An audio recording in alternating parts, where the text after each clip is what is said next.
So let's define a heat wave. Heat wave is caused by extreme temperatures. I'm talking about high temperatures above the normal. Welcome back. And if you're new to this channel, my name is Patrick Thoya. And in our today's discussion, I'll be focusing on heat-related emergencies. I know if you're in Kenya or in Africa, most of you have seen some of the heat wave advisory warnings. And that's why I've decided to bring you all that you need to know about these warnings. What is a concern? Some of the heat-safe measures that you should take during such period. And if you're new to this channel, kindly subscribe below so that you can keep getting my updated videos every time I post. The heat wave will affect the normal body temperature. So what happens when your body temperature goes above the normal range? The metabolic activities in your body will increase.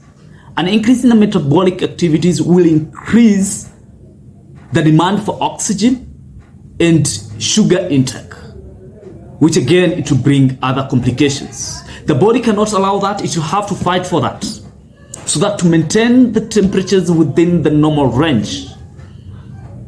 But what will happen when the body fails to control that? That's what will form the discussion today. I'll be taking you through how to identify that this person is suffering from heat cramps, and if the heat cramps is not managed, how will the condition get into heat exhaustion? And if you don't intervene, the worst happen to heat stroke. This is what happens when your body has been exposed to high temperatures. The body will try to maintain that. To achieve that, the body will send a signal and the blood vessels will dilate.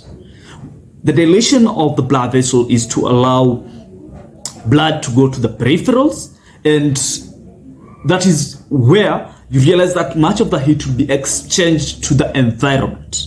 And that's why sweating brings about cooling of the body. So when you're sweating, the body is trying to cool your body.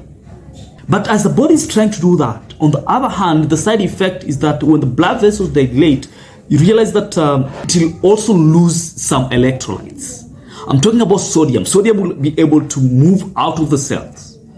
So as we have so many sodium getting out, then we'll have a situation that it can bring electrolytes imbalance. Cramps. One of the fastest way that you recognize this person is you see this person sweating a lot. And as that is happening, when you touch the skin will be cold and clammy to touch. And another thing that you'll find that this person will be complaining about severe muscle cramping. When you look at the mental status, this person will be oriented. He knows where he is, oriented time, place, and event. He knows what's going on around. So he'll be able to explain to you everything. And because the patient is sweating, at this stage, the patient is losing sodium and water, which becomes our concern. Let's move to heat exhaustion. As I said, in heat cramps, the patient is losing water and sodium. So at this stage, it reached that time that now this person if the patient will keep losing that, you don't intervene, then at this point, you realize that this passes to the point that they get into hypovolemic shock. That is to say, they have lost a lot of fluids. So one thing that you can pick in this stage is that the patient will start to become confused, or sometimes he may be oriented. And again, when you reassess the skin at this point, the temperatures will be high again than in heat cramps. Since they're in hypovolemic shock, you look at the skin, it will be pale, cold, and clammy. What about the muscle cramping? In this, you may have the muscle cramping, or not necessary that you have muscle cramping. As this is happening, that is to tell us that the condition is moving to worse. And if you don't intervene here, or if you don't assist this person at this stage, or you get to heat stroke. So in heat stroke, this is a severe heat-related emergency, where you realize that the body was trying to compensate. At this time, then it's like now you've lost a lot of water to a point that there's no water in your body. So you realize that sweating will stop at this point. Apart from the sweating to stop, the mental status will be affected. This person will become confused, and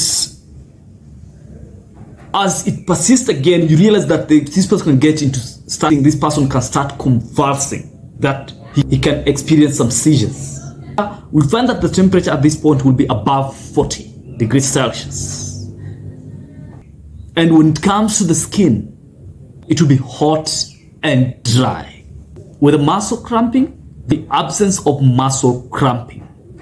So one thing, at least this is one of the worst stage. If you don't intervene, the patient can get. Let's look at the soft measures. What is it that you can do for you to avoid such heat-related emergencies? One of the soft measures to do is to hydrate regularly. In this, when the temperatures are high, you don't have to wait until you feel thirsty. It's always good practice. You take water regularly. But again, don't overdo it. One of the soft measures, the second thing that you can do is use cooling measures. Or what I'm talking about here is you can take shower regularly. You can decide to do swimming.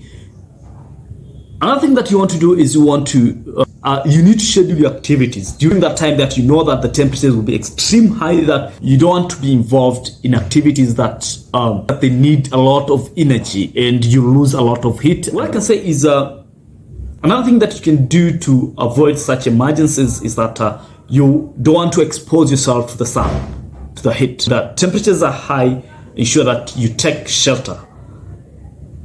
Move to a tree where there's a shade.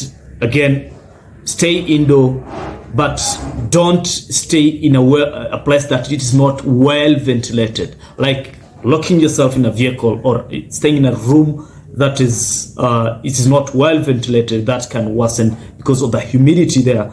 It can worsen the situation. Alcohol should be reduced or stopped during this time, especially when the temperatures are high. You realize that when you take alcohol, then you are going to affect the diuretic hormones. They'll not be in a position to regulate the water. Already the water is, and then you realize that at this point you are being exposed to high temperatures. The body will be losing that water very fast. When it comes to the meals, one thing that you need to note is it's good practice for you to take a small meal regularly rather than having a big meal. Thank you very much for watching, and if you're not subscribed in the link below, kindly do so. And if you have any other measure that we can use for us to help us manage this condition, then kindly leave it in the comment below. Thank you very much.